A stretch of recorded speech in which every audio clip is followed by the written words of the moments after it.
Nayeem gang మళ్ళీ active, మళ్ళీ జనంలోకి నరరూప రాక్షసుడి అనుచరులు. నాడు చంద్రబాబు పాలుపోసు పెంచిన నయీం ఎందరో ఉద్యమకారులు ప్రాణాలు తీసిన కిరాతకుడు. పోలీస్ కోవర్టుగా కాకీలతో అత్యంత సన్నిహిత సంబంధాలు. తర్వాత ఏకుమేకవ్వడంతో కేసీఆర్ సమయంలో ఎన్కౌంటర్. అజ్ఞాతంలోకి వెళ్ళిపోయిన నయీం అనుచరులు. రేవంత్ సర్కార్ రాకతో మళ్ళీ జనంలోకి వచ్చిన గ్యాంగ్ వ్యతిరేక వర్గంపై ఉసిగొలిపేందుకు వినియోగించుకునే ప్లాన్.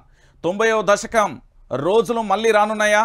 భయందంలో ఉద్యమకారులు, పౌర హక్కుల సంఘం నేతలు. చంద్రబాబు పాలుపోసు పెంచిన విషనాగు నయీం, ప్రజాగాయని బెల్లి లలిత, పౌర హక్కుల నేత పురుషోత్తం వంటి ఎంతో మంది ఉద్యమకారులను, పౌర హక్కుల నేతలను, మావోలను అత్యంత కిరాతకంగా హతమార్చిన నరరూప రాక్షసుడు. ఉమ్మడి ఆంధ్రప్రదేశ్లో రాష్ట్రంలోని నయీం గ్యాంగ్ అంటే నాడు ఓ భయం. చీకటి సామ్రాజ్యానికి అతడు అధినేత. 90వ దశకం చివరిలో మొదలైన అతడి ప్రస్థానం 2016లో ఎన్కౌంటర్ అయ్యే వరకు అప్రతిహతంగా సాగింది. కోవర్టుగా మారి మావోయిస్టుల రహస్యాలను అందించి పోలీసులకు దగ్గరయ్యాడు. కాకీలతో ఏర్పడ్డ ఆ సంబంధాలే తాను డాన్గా తీర్చిదిద్దాయి. దందాలు, సెటిల్మెంట్లు, హత్యలతో తెలుగు రాష్ట్రాలలో భయానకరమైన వాతావరణాన్ని సృష్టించిన నయీంకు పెద్ద గ్యాంగ్ ఉండేది. ఆ గ్యాంగ్ నేడు మళ్ళీ యాక్టివ్ అవుతుంది. ప్రస్తుత పాలకులు ఆ గ్యాంగ్కు పాలుపోసి పెంచుతున్నారని, తమకు నిద్ర లేకుండా చేస్తున్న వారి పని పట్టేందుకు ఈ గ్యాంగ్ను వినియోగించుకుంటున్నారని తెలిసింది. తమ చేతికి మట్టి అంటకుండా పని పూర్తి చేసేలా ఈ గ్యాంగ్ను రంగంలోకి దింపిందని విశ్వసనీయ వర్గాల సమాచారం. అర్థమైందా? ఇప్పుడు ఏం జరుగుతుంది నా తెలంగాణలో అంటిది నయీం గ్యాంగ్. ఈ పేరు వింటేనే ఇప్పటి జనం వెన్నులో ఒక సన్నని వణుకు పుడుతుంది. నయీం చచ్చి 8 ఏళ్ళు అవుతున్నా ఇంకా జనం నోళ్లలో నానుతూనే ఉన్నాడు. విద్యార్థి దశల్లోనే ఎన్ఎస్యుఐ నాయకుడిగా, తర్వాత విప్లవ కార్యక్రమాలలో చురుకైన పాత్ర పోషించిన అక్కడి నుంచి బయటికి వచ్చి పోలీస్ కోవర్టుగా, చివరకు డాన్గా అత్యంత వివాదాస్పద జీవితాన్ని గడిపిన నయీం కేసీఆర్ హయాంలో 2016 ఆగస్టు 8న పోలీస్ ఎన్కౌంటర్లో చనిపోయాడు. అక్కడితో నయీం చాప్టర్ క్లోజ్ అయిపోయింది అనుకున్నారంతా. అతడి అనుచరులకు కూడా గట్టి ఎదురుదెబ్బ తగిలిందని భావించారంతా. అయితే తాజాగా నయీం గ్యాంగ్ నెట్వర్క్ మళ్ళీ ప్రాణం పోసుకుందని తెలుస్తోంది. చెట్టుకొకరు పుట్టకొకరు వెళ్లిన వాళ్లను రాష్ట్ర ప్రభుత్వంలో ఉన్న వాళ్ళు చేరదీస్తున్నారని సమాచారం. తమకు వ్యతిరేకంగా ఉన్న వారిపై ఆ గ్యాంగు సభ్యులను ఉసుగొలుపుతున్నారని విశ్వసనీయ వర్గాల సమాచారం తెలిసింది. పాలకులకు పంటి కింద రాయిలా మారుతున్న వారిని కథం పట్టించేలా పని జిల్లాలలో అజ్ఞాతంలో ఉన్న నయీం అనుచరులకు అప్పగించినట్లుగా తెలుస్తుంది. ఈ నేపథ్యంలో శుక్రవారం కొండారెడ్డిపల్లిలో మహిళా జర్నలిస్టులు సరిత విజయరెడ్డిపై జరిగిన దాడి ఓసారి పరిశీలిస్తే దీనికి సంబంధించిన లింకు దొరుకుతుంది. సీఎం రేవంత్ రెడ్డి సొంత ఊరులో మహిళా జర్నలిస్టులపై జరిగిన భయానకరమైన దాడి. వారు తిరుగు ప్రయాణంలో వెల్దండ పిఎస్కు వెళ్లిన విషయం తెలిసింది. అక్కడ పోలీస్ స్టేషన్లో సంజీవ్ అనే వ్యక్తి వీరిపై ఏ విధంగా ప్రవర్తించారో కూడా చూసిన పరిస్థితి కనబడుతుంది. నేనేమంటున్నా అంటే ఈ మ్యాటర్ అంతా చూసారు కదా. సరే, నయీం తెలంగాణ రాష్ట్ర వ్యాప్తంగా నల్గొండ జిల్లాకు సంబంధించి అత్యంతంగా ప్రతి ఒక్కరికి తెలుసు. ఉమ్మడి నల్గొండ జిల్లాలో నయీం పేరు తెలియని వారు ఉండరు. ఇక ఇంకొక అడుగు ముందుకేస్తే తెలంగాణ రాష్ట్ర వ్యాప్తంగా ఇతర రాష్ట్రాలతో ఆయనకు సత్సంబంధాలు ఉన్నాయి. ఆయన గ్యాంగు పూర్తి స్థాయిలో ఉన్నదనేది చాలా వరకు కూడా చూసిన పరిస్థితి. మరి ఈ నయీం గ్యాంగ్ను రేవంత్ రెడ్డి వర్గం ఎందుకు పెంచి పోషిస్తుంది? నయీం గ్యాంగుతో రేవంత్ రెడ్డికి అసలు సంబంధం ఏంటి? నయీం గ్యాంగ్కు సంబంధించిన చాప్టర్ 2016లో పూర్తయిన తర్వాత మళ్ళీ వాళ్ళకి సంబంధించి ఒక్కొక్కరిని ఎందుకు నిద్రలేపే ప్రయత్నం చేస్తున్నారు? మరొకసారి ఎవరైతే మాజీ మావోయిస్టులుగా పనిచేస్తారో వాళ్ళందరినీ కూడా ఎందుకు పోషిస్తున్నారు? వివిధ వర్గాలకు సంబంధించి, అంటే అల్లరి మూకలకు, రౌడీ మూకలకు, గ్యాంగులకు పనిచేసిన వారందరినీ ఏం చేయబోతున్నారు? ఇప్పుడు క్లియర్ కట్గా మీకు చెప్పే ప్రయత్నం అయితే నేను చేయబోతున్నాను. అసలు ఏం జరుగుతుంది అని మీకు అందరికీ కూడా అర్థం కావాలి. ఒక్కసారి తెలంగాణ రాష్ట్ర బిడ్డలారా, తెలంగాణ రాష్ట్ర ప్రజలారా, ఓ తల్లులారా, మీ కొడుకు బిడ్డల గర్భకోశాన్ని మిగిల్చుకుంటారో దీన్ని ఇంతటితో ఆపేస్తారో మీ ఇష్టం. కానీ వాస్తవ కోణాల ప్రతి దృశ్యం మాత్రం వైఆర్టీవీ చెప్తూనే ఉంటుంది. నయీం గ్యాంగ్ను పెంచి పోషించడానికి కారణం ఏంటి? ఇప్పుడు నయీం గ్యాంగ్ను తెర మీదకి తీసుకురావడానికి కారణం ఏంటి? రౌడీ మూకలను తెర మీదకి తీసుకురావడానికి కారణం ఏంటి? గ్యాంగ్ స్టార్లను తెర మీదకి తీసుకురావడానికి కారణం ఏంటి? మాజీ మావోయిస్టులుగా పనిచేసిన వారిని గ్యాంగు తెర మీదకి తీసుకురావడానికి ప్రభుత్వం ఎందుకు తెర మీదకి తీసుకొస్తుంది? దీంట్లో చాలా విస్తుపోయే నిజాలు ఉంటాయి. ఒక్కొక్కటిగా కూడా చూడండి.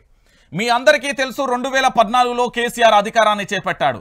2023లో ప్రజలు ఇచ్చిన తీర్పును పూర్తి స్థాయిలో శిరస వహిస్తూ ప్రభుత్వాన్ని ఏర్పాటు చేయాల్సిన వనరులున్నా, ప్రభుత్వాన్ని ఏర్పాటు చేయగల శక్తి సామర్థ్యాలు, సమర్థత ఉన్నా కూడా వదులుకొని కాంగ్రెస్ ప్రభుత్వాన్ని పట్టం కట్టారు. కాంగ్రెస్ ప్రభుత్వం పరిపాలన చేయనివ్వండి అంటూ కేసీఆర్ పక్కకు తప్పుకున్నాడు.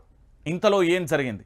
అయితే నిజానికి చెప్పాలంటే బీఆర్ఎస్ పార్టీని ఓడించింది సోషల్ మీడియా. ఏ నాయకుడు కాదు, ఏ రేవంత్ రెడ్డి పోరాటమో ఏ కాంగ్రెస్ నాయకుడి యొక్క పోరాటమో కాదు. క్లియర్ కట్గా గుర్తుపెట్టుకోర్రి. బీఆర్ఎస్ పార్టీని ఓడించింది కేవలం social media. Okay, clear cut. ఈ సోషల్ మీడియా బీఆర్ఎస్ పార్టీని ఓడించింది. ఎందుకు ఈ సోషల్ మీడియా అయినా లేకపోతే యూట్యూబ్లో అయినా ఎందుకు ఈ కాంగ్రెస్ ప్రభుత్వానికి భయం అంటే ఇప్పుడు నేను చెప్తా వినండి. కాంగ్రెస్ ప్రభుత్వానికి వెన్నులో వణుకు పుట్టించేది, భయపడేది, వామ్మో అని చిచ్చు పోసుకునేది కేవలం ఈ మా యూట్యూబ్ సంబంధించిన ఛానళ్ళ కోసమే. ఎందుకో చెప్తానండి.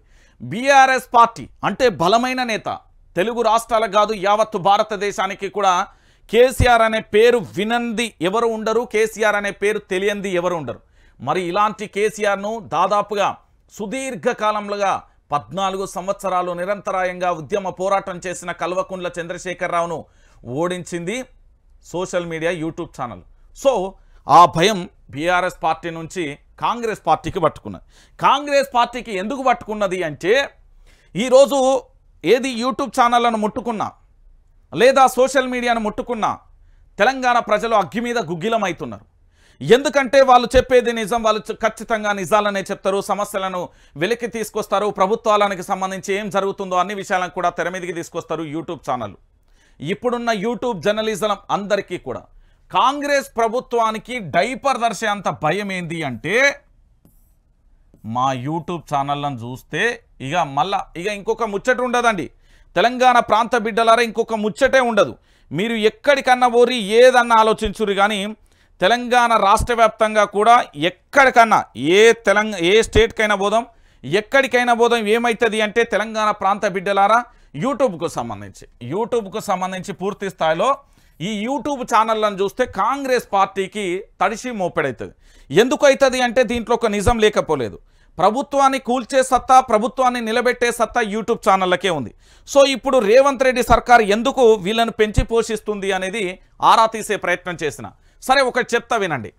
ఈరోజు ఉన్న మిర్రర్ టీవీ అయినా లేకపోతే న్యూస్ లైన్ అయినా ఏది తెలుగు స్క్రైబ్ అయినా మీరు వినండి. అన్ని ఛానళ్ళ గురించి నేను చాలా క్లియర్గా చెప్తా. దాని తర్వాత ఏంది అంటే కాలోజీ టీవీ అయినా, దాని తర్వాత పిఎంఆర్ టీవీ అయినా, దాని తర్వాత క్యూ న్యూస్ అయినా, దాని తర్వాత మన తొలి వెలుగైనా, దాని తర్వాత మన పూర్తి స్థాయిలో కూడా క్యూ న్యూస్, మన తొలి వెలుగు, కాలోజీ, దాని తర్వాత మన వైఆర్ టీవీ అయినా లేకపోతే ఓకే టీవీ అయినా, ఇట్లా చెప్పుకుంటూ పోతే తెలంగాణ రాష్ట్ర వ్యాప్తంగా చాలా తర్వాత పిఎంఆర్ టీవీ అయినా లేకపోతే ఇంకో ఛానల్ అయినా ఇంకొక ఛానల్ అయినా. నేను ఎందుకు వీళ్ళందరూ చెప్తున్నా అంటే ఒకసారి ఆలోచించాలి. ఈరోజు ఉన్న తీన్మార్ మల్లన్న అయినా లేకపోతే దాసరి సీన్ అయినా లేకపోతే మైపాల్ యాదవ్ అయినా, శ్రావ్యనైనా లేకపోతే సరితానైనా, విజయారెడ్డి అయినా, భండారి అయినా లేకపోతే కాలోజీ రామైనా, మన తొలి వెలుగు రగైనా లేకపోతే భార్గవ్ అయినా లేకపోతే ఇంకెవరైనా శివరాం రెడ్డి అయినా లేకపోతే ఇతర ఛానళ్ళకు సంబంధించి ఇంకెవరైనా పేర్లు మర్చిపోతే అందరూ పేరున వీళ్ళందరికీ సంబంధించి ఏం చేసిళ్ళు? పోరాటం చేస్తున్నారు. ప్రజల పక్షాన సమస్యల కోసం పోరాటం చేస్తున్నారు. Clear cut. ఏమైందంటే మెయిన్ స్ట్రీమ్ అనేది సరిగ్గా పనిచేయకపోవడం వల్ల ప్రాణం పోసుకున్నది యూట్యూబ్ ఛానళ్లకు. అయితే ఇక్కడ 2 వర్గాలుగా విడిపోయిన పరిస్థితి కనబడుతుంది. నాడు కాంగ్రెస్ ప్రభుత్వానికి అనుకూలంగా పనిచేసిన వాళ్ళు ఇక్కడే బందీ అయిపోయారు. బీఆర్ఎస్ పార్టీ కొత్త ఛానళ్లతోనా లేకపోతే పాత ఛానళ్లతోనా వీళ్ళు ఇట్లనే బందీ అయిపోయిన పరిస్థితి.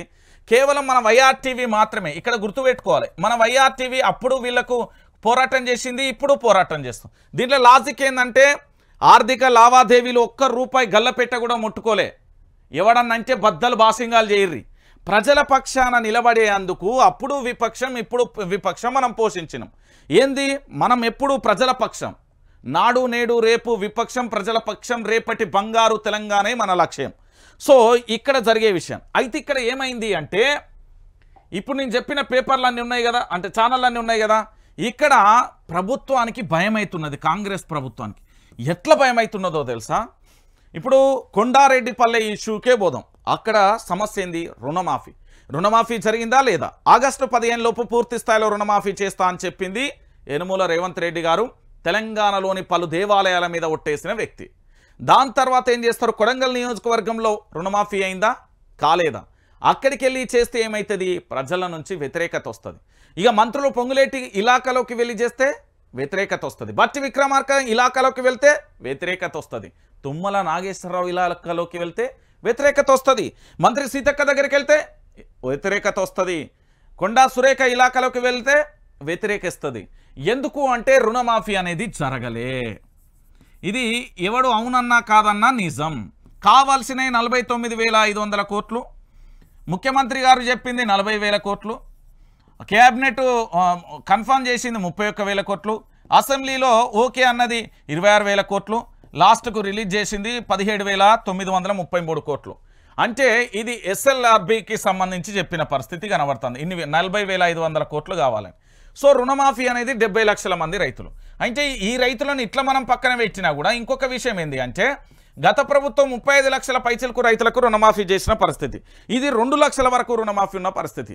సో ఇప్పుడు ఏమైతే యూట్యూబ్ ఛానల్ అన్నీ అంటే జర్నలిస్టులు అందరూ ఏం చేస్తారు, మైక్ పట్టుకుంటారు, నాయన రుణమాఫీ అయిందా, అమ్మ తల్లి రుణమాఫీ అయిందా, అక్క రుణమాఫీ అయిందా, చెల్లె రుణమాఫీ అయిందా, బాబాయ్ రుణమాఫీ అయిందా, తమ్ముడు రుణమాఫీ అయిందా, తాత రుణమాఫీ అయిందా, తాతవ్వ రుణమాఫీ అయిందా, ఇట్లా మైకు పట్టుకొని మంత్రుల ఊళ్ళలోకి పోతారు. పోయిన తర్వాత ఏమవుతుంది అంటే అగ్గి మీద గుగ్గిలమవుతుంది ప్రభుత్వానికి. ఎందుకంటే ప్రభుత్వాన్ని ప్రజలు చెడు కూడా ఆడుతూ ఉంటారు. ఒకరు బూతు పదాలు మాట్లాడతారు, ఒకరు పద్ధతిగా మాట్లాడతారు, ఒకరు విమర్శిస్తారు, ఒకరు తిట్ల దండకం పెడతారు. ఇక వాళ్ళ కడుపులున్న ఆవేదన మొత్తం కూడా బయటగక్కే ప్రయత్నం చేస్తారు. ఇక దాంట్లో భాగంగా జరిగే విషయాలు ఏంటి అంటే ఈ తెలంగాణ రాష్ట్ర వ్యాప్తంగా ఇప్పుడు ఏం చేయగలుగుతాం, జర్నలిస్టులను ఏమైనా కేసులు పెడతాం. కేసులు పెడితే ఏమవుతుంది, రాజ్యాంగం ప్రకారం ఎదుర్కొనే ఇక్కడ హైకోర్టు ఉన్నా ఇక్కడ నుంచి మళ్ళీ సుప్రీంకోర్టు పోవచ్చు కదా. అంటే రాజ్యాంగం ప్రకారంగా ఎక్కడైనా ఇబ్బందులు ఏర్పడే పరిస్థితి ఉంటుంది. అంటే రాజ్యాంగం ప్రకారం గొడ్డలు పెట్టిగా మారుతున్నది. కాబట్టి ఏం చేస్తారు అంటే ఇప్పుడు చెప్తాయి నూరి ఈ నయీం బ్యాచ్తోని ఇప్పుడు ఎవరెవరైతే ప్రశ్నిస్తున్నారో వాళ్ళకి సంబంధించి మాలాంటి ప్రశ్నించే గొంతుకలను చంపేసే ప్రయత్నం చేస్తారు. ఏం చేస్తారు, పలానా రంజిత్కి ఏదో అంటగడతారు, పలానా సరితకి ఏదన్నా అంటగడతారు, పలానా విజయారెడ్డికి ఏదన్నా అంటగడతారు, లేకపోతే శంకర్కి ఏదన్నా అంటగడతారు, లేకపోతే ఇంకోలకి ఇంకొక రకంగా అంటగట్టేసి యోగి సమస్యలో గీవులు బాధితులు కాబట్టి అక్కడ గొడవ అయింది, గందుకే చచ్చిపోయారు, వాళ్ళు అనుకున్నారు చంపుకున్నారు అనే కాడికి వస్తుంది. ఈ బ్యాచ్ ఏం చేస్తుంది అంటే ప్రభుత్వానికి మట్టంటకూడదు, ప్రభుత్వానికి సంబంధించి ఏం జరగకూడదు, ప్రభుత్వానికి ఏది పేరు రాకుండా చెడ్డ పేరు లేకుండా క్లీన్గా సినిమాలలో చూస్తాం కదా, చేతులకు మట్టంటకుండా పనిచేసే ప్రయత్నం. మళ్ళీ రేపు పొద్దుగాల మాకేమై సచ్చి పాడగడతారు కదా, అప్పుడు వీళ్ళే దండలు పట్టుకొని వస్తారు. నేను చెప్తున్నా క్లియర్ కట్ ఇది. రేపు మళ్ళీ మాకేమైనా మేము పాడెక్కిన తర్వాత మళ్ళీ వీళ్ళే దండలు పట్టుకొని వచ్చి అయ్యో మంచి జర్నలిస్టులు ఉండే వీళ్ళు ప్రజల పక్షాన పోరాటం చేసినాం, మాకు ప్రాణం పోతే మాత్రం ఖచ్చితంగా యనుమల రేవంత్ రెడ్డిదే బాధ్యత. ఇప్పుడు ప్రశ్నించే గొంతుకలు ఎవ్వరున్నా వాళ్ళు నిజంగా చెప్తానా ఇదంతా ఒక మంచి ప్లాన్ నడుస్తుంది. ఈ ప్లాన్ వెనుక చాలా పెద్ద కథ ఉన్నది. నయీం అనుచరులను పెంచి పోషించడానికి ఏంది అంటే వాళ్ళకు ఎక్కడెక్కడ వ్యతిరేకత వస్తున్నది, ఆ వ్యతిరేకతను ప్రజల్లోకి ఏ విధంగా యూట్యూబ్ ఛానళ్ళు పూర్తి స్థాయిలో కూడా జర్నలిస్టులందరూ దాన్ని సర్క్యులేషన్ చేస్తున్నారు. రేపు పొద్దుగాల అది ఏకుమేకైతుంది. ఎందుకంటే వీళ్ళ భయం ఏందట తెలుసా, నిన్న ఒక హోటల్ పేరు నాకు ఇక పేరు దాన్ని రివీల్ చేయదలుచుకోలే, ఎందుకంటే ఫుల్ డీటెయిల్స్ రాలే. ఇంకా మనకు హోటల్లో ఒక 4 మంత్రులు కూర్చుంటారు, ఒక పెద్ద ఆయన కూర్చుంటాడు. ఏమంటారంటే కల్వకుంట్ల చంద్రశేఖరరావు గారు నిరంతరాయంగా తన యొక్క ప్రతి వ్యూహాలు మనకే అంతు చిక్కలే, అలాంటి కేసీఆర్ని యూట్యూబ్ ఛానల్ సోషల్ మీడియాలో ఓడించే ప్రయత్నం చేసి 1% ఓటు అయినా ఓడించిందా లేడా. రేపు పొద్దుగాల ఈ యూట్యూబ్ ఛానల్ మనకు ఏకమేకైతే వీళ్ళని మనం బతకనియద్దు, వీళ్ళని చంపాలి. ఎట్లా చంపాలి, ప్రభుత్వం కేసులు పెట్టద్దు, పోలీసు వాళ్ళను పంపద్దు, ఇంటెలిజెన్స్ వాళ్ళను పంపద్దు, మన గ్యాంగ్ ఏదైతే ఉందో మనం సృష్టించిన గ్యాంగు ఈ గ్యాంగుతోనే పంపించి చంపేయాలి. ఇది తెలంగాణలో జరుగుతున్న చర్చ. ఇప్పుడు ఏం చేస్తారు వీళ్ళు అంటే ఇప్పుడు నిన్న మొన్నటి వరకు ఎంత కాంగ్రెస్ కార్యకర్తనే, ఇప్పుడు నేను బిట్టు పెరిగిన నా ఊరు ఉన్నది, ఎంత కాంగ్రెస్ కార్యకర్త అయినా కూడా బాబాయ్ మంచుకున్నవారా, తమ్ముడు మంచుకున్నావా, అన్న మంచుకున్నా ఏదో ఒక రకంగా పేర్లు పెట్టి పిలుచుకుంటాం. అది అది ఏంది మీడియా మీరు చేస్తారు, ప్రజల పక్షాన పోరాటం చేస్తారు, లైట్ అంటారు. కానీ నా ఇంటికి వచ్చి గుడ్డలతోనైతే చంపరు కదా. ఒకసారి ఆలోచిద్దాం. ఇప్పుడు రేవంత్ రెడ్డి గారు కొడంగల్ నియోజకవర్గం వాళ్ళ ఇంటికాడ బీఆర్ఎస్ పార్టీ కార్యకర్తలు ఉంటారు కదా, వాళ్ళే భారతీయ జనతా పార్టీ కార్యకర్తలు ఉంటారు కదా, కమ్యూనిస్ట్ కార్యకర్తలు ఉంటారు కదా. ఆయన చేతలేడని ఆ ఇంటి మీద పోయి ధ్వంసం అయితే చేయరు కదా, ఆయన లొల్లి అయితే చేయరు కదా. క్లియర్గా మనం మాట్లాడుకుందాం. సో ఇప్పుడు వీళ్ళు చేసే అంశం ఏంటంటే ఈ ప్రశ్నించే గొంతుకలు వైఆర్టీవీ రంజిత్ గారు అనేటోడు కూడా ఉండే వాడు మాట్లాడిన మాట, మంత్రి మాట్లాడిన మాట, వైఆర్టీవీ రంజిత్ గారు ఉన్నాడు కదా, మనకు అప్పుడు పూర్తి స్థాయిలో పోరాటం చేసిండు, ఇప్పుడు పూర్తి స్థాయిలో పోరాటం చేస్తుండు, ప్రజల పక్షాన పోరాటం చేస్తుండు. ఆయనకు మీడియా అంటే ప్యాషను, ఆయన ప్రజల కోసం ఎంతకైనా పోతాడు, వానికి ప్రాణం మీద ఆశ లేదు, వాడు ఏమైనా చేయాలనుకుంటే అది చేస్తాడు అని మంత్రి చెప్తాడట. ఇంకో మంత్రి ఏమంటాడంట తెలుసా, ఇక మన బ్యాచ్ రెడీ అయిందిగా, త్వరలో ఒక్కొక్కరిని ఉసుగొల్పుదాం, జర వెయిట్ అండ్ సీ అంటారట. ఎందుకంటే మీరు ఒక్కసారి ఆలోచించాలి, మీడియా పవర్ ఏంటి అంటే, నేను శాటిలైట్ మీడియా చెప్తలేను, అది అసలు కౌంట్లెస్, అసలు అది కౌంట్లెస్, మన పరిధిలోకి కూడా రాదది. అయితే వీళ్ళు ఏం చెప్తారట అంటే, వీళ్ళు ఉన్నారు కదా మన బ్యాచ్, ఎప్పుడైనా గుర్తుపెట్టుకో రేవంత్ రెడ్డి అలియాస్ బ్యాచ్, ఈరోజు మీరు పాముకు పాలు పోస్తే ఏ రోజైనా కాటేస్తుంది. పాముతోనే ఆటలాడడం. ఇప్పుడు పెద్ద పులి కదా అని రోజు పోయి మాంసం పెడుతున్నాయంటే ఏదో రోజు అది నిన్ను కూడా మింగుతుంది. నీకు చిన్న ఉదాహరణ చెప్తాను, గుర్తుపెట్టుకో. యనుమల రేవంత్ రెడ్డి గారు ఒక దేశంలో ఒక మహిళ ఒక పామును తీసుకొచ్చి సాధింది. దానికి రోజు మంచిగా దానికి ఏంది కావాల్సిన మాంసానికి సంబంధించి దాని ఆహారం ఏందో అది పెట్టుకుంటూ వచ్చింది. అది పెద్దగా అయింది. ఆమెను రోజు రోజు చుట్టుకుంటున్నది. కానీ ఒక వారం రోజులుగా దాని ఆహారం ఎంత వెచ్చినా తింటలేదు. తర్వాత డాక్టర్ దగ్గరికి వెళ్తే మీ చుట్టుకొలతలు ఎంత, మిమ్మల్ని మింగితే అరుగుతుందా లేదా అని ఆ పాము ప్రయత్నం చేస్తున్నది. అందుకే ఆహారం తింటలేదంటే ఆ అమ్మాయి వెన్నుముక్కల వణుకు పుట్టింది. రేపు పొద్దుగాల ఇవాళ మీరు ఈ గ్యాంగులను పోషిస్తున్నారు కావచ్చు గాక, ఈ గ్యాంగులను మళ్ళీ నిద్రలేపుతున్నారు కావచ్చు గాక, కానీ ఇవి రేపు పొద్దుగాల ఏకుమేకైతే మీ గురువుకే ఏకుమేకైందంటే ఒక్కసారి ఆలోచించాలి. తెలంగాణ అనేది శాంతియుతంగా మంచి ప్రశాంతంగా ఉన్న పల్లెలు. ఈ పల్లెలలో అగ్గిరాజేసి ఈ తెలంగాణ రాష్ట్ర వ్యాప్తంగా ఆగమాగమైతే చేయకండి. నేను మళ్ళా చెప్తున్నా, ఈ బ్యాచ్లను ఈరోజు ఏమున్నది, నా ప్రభుత్వం ఉన్నదంటే కేవలం ఈ ప్రభుత్వం 5 సంవత్సరాలు మాత్రమే ఉంటుంది. ఇందులో 2 సంవత్సరాలు ఎన్నికల కోడ్ కింద పోతుంది. అంటే ఇంకుండేది 3 సంవత్సరాలు. ఆ 3 సంవత్సరాలలో ఆల్రెడీ 1 సంవత్సరం దగ్గరికి అయిపోయింది. అంటే ఇంకున్నది నీకు 2 సంవత్సరాలు. ఇందులో మంత్రుల పంచాయతీ, ఎమ్మెల్యేల పంచాయతీ, పదవుల పంచాయతీ, అవినీతి ఆరోపణలు, పోలీసులు, ఈడీలు, మన్ను మశానంతో ఒడుతూనే ఉంటుంది. కాలం అనేది నీ కోసమో నా కోసమో ఎవ్వడి కోసం ఆగది. కానీ ఈరోజు యనుమల రేవంత్ రెడ్డి గారు నేను రిక్వెస్ట్ చేస్తా ఉన్నా, అపీల్ చేస్తా ఉన్నా, ఇలాంటి వాళ్ళను దయచేసి పెంచి పోషించకండి.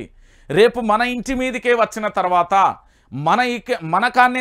మనకే అలాంటి పరిస్థితి వస్తే ఎలాంటి పరిస్థితి ఏర్పడుతుందో చూడొచ్చు. మీ అందరికీ చెప్తా ఉన్నా, లైవ్ ముఖంగా చెప్తా ఉన్నా, ఈరోజు తెలంగాణ రాష్ట్ర వ్యాప్తంగా ఇలాంటి అల్లరి మూకలను పెంచి పోషించడం వల్ల మాలాంటి ప్రశ్నించే గొంతుకలను ధైర్యం సన్నగించడానికో చంపడానికో, రేపు ఏం జరిగినా నేను చెప్తున్నా కదా, ఏమైపోయినా కూడా రేవంత్ రెడ్డిదే బాధ్యత. క్లియర్ కట్గా చెప్తున్నా, నా మనస్సాక్షిగా చెప్తున్నా, మాకేం జరిగినా యనుమల రేవంత్ రెడ్డిదే బాధ్యత. లేదు బయట రోడ్డు మీద యాక్సిడెంట్ అయినామంటే మీ తెలుగులన్నీ నాకు తెలుసు, అతికే తెలుగులన్నీ మాకు తెలుసు. లేదు బయట ఎవరో లొల్లు పెట్టుకొని వేసుకున్నారంటే ఈ ముచ్చటే అద్దు. ఇన్ని సంవత్సరాలు జరగని లొల్లులు, ఇన్ని సంవత్సరాలు కాని కేసులు, ఇన్ని సంవత్సరాలు లేని వేధింపులు ఇప్పుడే ఎందుకు వచ్చినాయో నువ్వు మనసు మీద గుండె మీద చేయి పెట్టుకొని ఆలోచించుకోవాలి. మళ్ళీ ఇంకొకటి ఏంటంటే వాళ్ళ దాంట్లో కొంతమంది మాజీలు ఉన్నారు, వాళ్ళతోని కూడా సంప్రదింపులు జరుపుతాలనేది నాకైతే విశ్వసనీయ వర్గాల నుంచి సమాచారం అయితే అందింది. ఇంకా పర్టిక్యులర్గా రాలే, వచ్చినప్పుడు వాళ్ళ పేర్లు కూడా తీస్తాం. వాళ్ళ దాంట్లో ఉన్న ఇప్పుడు ప్రస్తుత కాంగ్రెస్ పార్టీలో ఉన్న కొంతమంది మాజీలతోని ఈ ప్రశ్నించే గొంతుకలను ఎట్లా చేయాలి, ఏం చేయాలి. ఇప్పుడు పుసుకున్నా నేనే ఉన్నా, మా ఊరు మొక్కన పోతాను అనుకో, వాడు కావాలని పోయి వెంటాడి రెక్కి చేసి ఏమన్నా చేస్తే ఏమవుతుంది? ఇప్పుడు పోతూ ఉంటాం, వాళ్ళు ప్లానింగ్ ప్రకారం ఉంటే లారీని గుద్దొచ్చు, పోతూ ఉంటే ఏదైనా చేయొచ్చు. అంటే వీళ్ళు ఎంత దుర్మార్గానికి దిగజారింది ఈ ప్రభుత్వం అని చెప్పడానికి నేను ఇంతసేపు ఎగ్జాంపుల్స్ చెప్పిన మీకు. ఏం చేయాలి? జర్నలిస్ట్ అనే వ్యక్తికి ప్రశ్నించు, నువ్వు ఎంత ప్రశ్నిస్తావో ప్రశ్నించు, నేను సద్విమర్శగా తీసుకుంటా. కానీ నేను తప్పైతే ప్రజలు ఒప్పుకుంటారు, నీ తప్పైతే నీ క్రెడిబిలిటీ కోల్పోతావు అనేది ఒకటి పక్కన పెట్టిళ్ళు. ఇప్పుడు ఏంటంటే హింసావాదులను, రౌడీ మూకలను, అల్లరి గ్యాంగులను, చిల్లర గాళ్లను ప్రోత్సహిస్తే ఏమవుతుందంటే రేపు పచ్చగా ఉన్న హైదరాబాద్లో బగ్గుమంటాయి. ఇంకో 365 రోజుల తర్వాత ఈ హైదరాబాద్ను నువ్వు ఇట్లనే శాంతియుతంగా ఉంచదలుచుకున్నావా లేదా, తెలంగాణను ఇట్లనే ఉంచదలుచుకున్నావా లేదా, భయమేస్తున్నది తెలంగాణ ప్రాంత బిడ్డలకు. ఎస్, వాస్తవం. ఇప్పుడు నేను చెప్పిన దాంట్లో ఏమైనా తప్పున్నదా? లేదు కదా. అందుకే నేను ముఖ్యమంత్రి గారికి రిక్వెస్ట్ చేస్తా ఉన్నా, అపీల్ చేస్తా ఉన్నా, రేపు పొద్దుగాల అది ఏకుమేకై మాదేమున్నదండి, ప్రాణం పోతుంది, మళ్ళీ జన్మ ఉంటుంది, ఉంటుందా లేకపోతే లేదా, అది సెకండరీ దేవునికి ఎరక కానీ ప్రాణం పోతుంది కావచ్చు. ప్రశ్నించినన్ని రోజులు ప్రశాంతంగా దిల్కు చాలు అనుకుంటాం. కానీ మా ఒక్కరితోనే ఆగిపోతుందా? ఇలా రంజిత్ అనేటైనా వేయండు, రేపు రామకృష్ణ అనేటైనా వస్తాడు, లేకపోతే ఇంకో ఆయన ఎవరో వస్తూనే ఉంటారు. అది ఆగది. జర్నలిజం అనేది రోజు పుట్టగొడుగుల్లో పుట్టుకొచ్చేది. ఇవాళ నన్ను ఆపుతావచ్చు, 100 మందిని అయితే నువ్వు ఆపలేవు కదా, 1000 మందిని అయితే ఆపలేవు కదా. నువ్వు మా ఇంటే కేసులు పెట్టదలుచుకుంటే ఎంతమంది పెడతావు? తెలంగాణలో ఒక 1000 మంది మీద పెడతావచ్చు, 1,00,000 మంది మీద పెట్టగలుగుతావా? 1,00,000 మంది మీద పెట్టగలుగుతుందా? పోరాటం అనేది నీ వల్ల అవుతుందా? అరే ఆర్టీసీ క్రాస్ రోడ్లా, అమీర్పేట్లా, దిల్సుఖ్ నగర్లా నిరుద్యోగులు ఆందోళన చేస్తే ఎంతమంది మీద కేసు పెట్టగలిగినావు? కాబట్టి ఆలోచించుకో. ఇలాంటి అల్లరి మూకలను మళ్ళీ పెంచి పోషించడం వల్ల అది తెలంగాణకు పెను ప్రమాదంగా, ఒక అనుభవం కంటే అధ్వానంగా అయిపోతుందనే విషయాన్ని దృష్టిలో పెట్టుకుంటారని నేను ఆశిస్తున్నా. ఇక మీకే వదిలేస్తుంది. ఎందుకు అంటే ఇక తెలంగాణ ప్రాంత బిడ్డలు దాన్ని చూసుకుంటారు. రైట్. ఇక మరో అంశం.